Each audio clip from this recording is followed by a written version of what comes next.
नमस्कार. स्नितिकाज रेसिपी मराठीमध्ये तुम्हा सर्वांचे खूप खूप मनापासून स्वागत आहे. आज आपण पाहणार आहोत मकर संक्रांती स्पेशल अतिशय साध्या सोप्या पद्धतीने खमंग आणि खुसखुशीत अशी तिळगुळाची पोळी. पोळी खुसखुशीत होण्यासाठी आणि चिवट होऊ नये आणि फुटू नये म्हणून खास टिप्स दिलेल्या आहेत. त्यामुळे व्हिडिओ स्किप न करता शेवटपर्यंत नक्की पहा.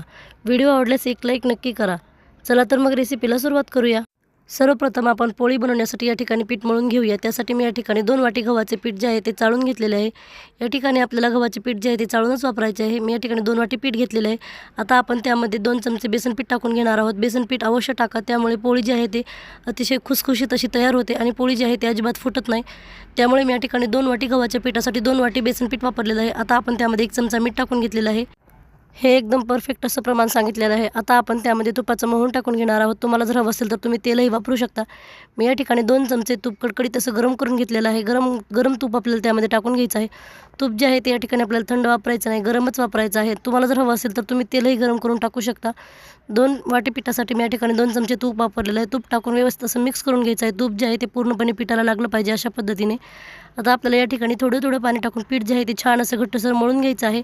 अगदी सैलसर असं पीठ या ठिकाणी मळायचं नाही, घट्टसर असं पीठ आपल्याला पोळीसाठी या ठिकाणी मळून घ्यायचं आहे. पीठ जर व्यवस्थित मळलं तरच आपली पोळी जी आहे ती अतिशय खुसखुशीत आणि छान अशी तयार होते. हे पहा, अशा पद्धतीने मी या ठिकाणी पीठ जे आहे ते मळून घेतलेलं आहे.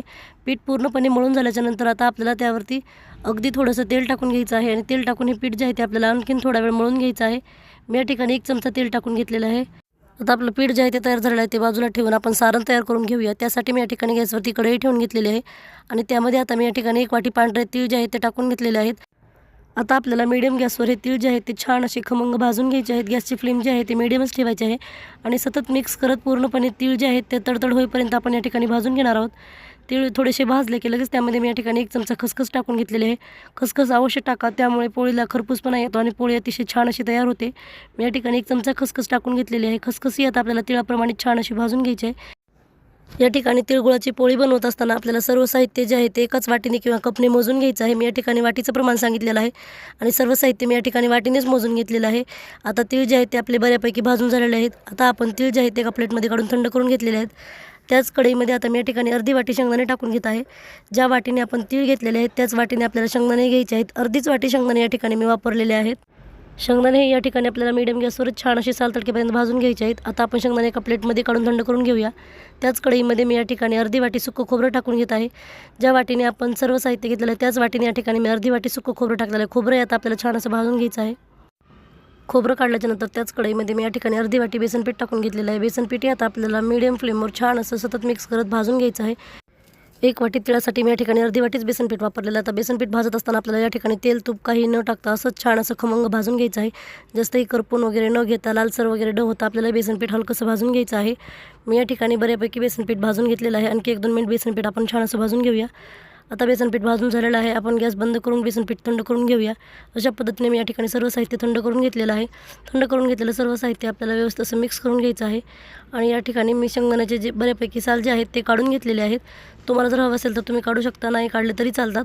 आता आपण त्यामध्ये भाजून घेतलेले शेंगदाणे जे आहेत ते टाकून घेऊया आणि पूर्णपणे हे साहित्य जे आहेत ते मिक्स करून घ्यायचं आहे. एक साहित्य एक जीव झाला पाहिजे अशा पद्धतीने आपण ते मिक्स करून घेऊया. आता आपण त्यामध्ये गूळ टाकून घेऊया. मी या ठिकाणी 1 वाटी तिळासाठी बरोबर 1.5 वाटी गूळ टाकून घेणार आहे. एकदम परफेक्ट असं प्रमाण आहे. गूळ जो आहे तो एकदम बारीक असं आपल्याला चिरून घ्यायचा आहे. मी या ठिकाणी चिरून गूळ टाकून घेतलेलं आहे. हे सर्व साहित्य आपल्याला मिक्सरला असं बारीक करून घ्यायचं आहे. तुम्ही पाहू शकता या ठिकाणी मी अशा पद्धतीने सारण जे आहे ते तयार करून घेतलेलं आहे. अशा पद्धतीचं जर सारण झालं तरच पोळी जी आहे ती एकदम परफेक्ट अशी तयार होते. जर गूळ जास्त झाला तर आपलं सारण जे आहे ते चिवट होऊ शकतं आणि पोळे जे आहे ते फुटू शकतात. त्यामुळे 1.5 वाटीच गूळ या ठिकाणी आपल्याला वापरायचा आहे. त्यामध्ये आता मी छान असा सुवास येण्यासाठी 1 चमचा वेलची पावडर टाकून घेतलेली आहे. आता आपण ते व्यवस्थित असं मिक्स करून घेऊया आणि पोळ्या ज्या आहेत ते आपल्याला आता बनवून घ्यायच्या आहेत. त्यासाठी मी या ठिकाणी पोळपाट घेतलेला आहे. या ठिकाणी मी आता पिठातील छोटासा गोळा जो आहे तो तयार करून घेतलेला आहे. आता आपल्याला या पिठाला व्यवस्थित असं गोल गोल करून हातावरती त्याची वाटी जी आहे ती तयार करून घ्यायची आहे. व्हिडिओमध्ये दाखवलेल्या पद्धतीने आपल्याला वाटी तयार करून घ्यायची आहे. त्यामध्ये आता आपल्याला या ठिकाणी सारण भरून घ्यायचं आहे. पुरण ज्या पद्धतीने भरतो आपण त्याच पद्धतीने सारण भरून पूर्णपणे वाटीचं तोंड जे आहे ते आपल्याला बंद करून घ्यायचं आहे. म्हणजे वाटीतील सारण जे आहे ते बाहेर येणार नाही. अशा पद्धतीने आपण ते बंद करून घेऊया. या ठिकाणी पीठ जे आहे ते आपल्याला कमी वापरायचं आहे आणि सारण जे आहे ते जास्त भरायचं आहे. आता मी या ठिकाणी कोरड्या पिठामध्ये बुडवून छान अशी पोळी लाटून घेणार आहे. ही तिळगुळाची पोळी बनवताना हलक्या हलक्या हाताने आपल्याला अगदी कडेला अगोदर लाटून घ्यायचं आहे आणि नंतर सगळ्यात शेवटी आपण या ठिकाणी मध्यभागी लाटून घेणार आहोत. मी या ठिकाणी अशाच पद्धतीने सर्व पोळ्या तयार करून घेणार आहे. तुम्ही पाहू शकता अशा पद्धतीने बनवल्यामुळे सारण जे आहे ते पूर्णपणे पोळीमध्ये कडेपर्यंत पसरलं जातं आणि पोळी जी आहे ती एकदम खमंग अशी तयार होते. तुम्ही पाहू शकता. आता आपण पोळी जी आहे ती या ठिकाणी शेकून घेणार आहोत. त्यासाठी मी या ठिकाणी गॅसवरती तवा ठेवून घेतलेला आहे. तवा व्यवस्थित गरम झाला की लगेच मी या ठिकाणी थोडंसं तेल लावून घेतलेलं आहे. तुम्हाला जर हवं असेल तर तुम्ही पूर्णपणे तूपही वापरू शकता. आता तवा व्यवस्थित गरम झालेला आहे. आता आपण त्यावरती पोळी टाकून घेऊया. ही पोळी जी आहे ती आता आपल्याला मीडियम गॅसवर छान अशी अलटून पलटून दोन्ही साईडने खरपूस अशी शेकून घ्यायची आहे. एका बाजूने पोळी छान अशी भाजून झाल्याच्यानंतर दुसऱ्या बाजूने ती पोळी आपल्याला पलटून घ्यायची आहे. तुम्ही पाहू शकता या ठिकाणी पोळी जी आहे ती थोडी फुटलेली नाही. अशा पद्धतीने बनवल्यामुळे एकदम परफेक्ट अशी पोळी आपली तयार झालेली आहे. पोळी आपण पलटून घेतल्याच्यानंतर त्याला थोडंसं आपल्याला या ठिकाणी तेल किंवा तूप लावून घ्यायचं आहे. अशाच पद्धतीने मी या ठिकाणी दोन्ही साईडने अलटून पलटून ही पोळी जी आहे ती छान अशी भाजून घेतलेली आहे आणि सर्व तिळगुळाच्या पोळ्या तयार करून घेतलेल्या आहेत. अतिशय झटपट, खमंग आणि चवदार अशा खुसखुशीत आपल्या तिळगुळाच्या पोळ्या या ठिकाणी तयार झालेल्या आहेत.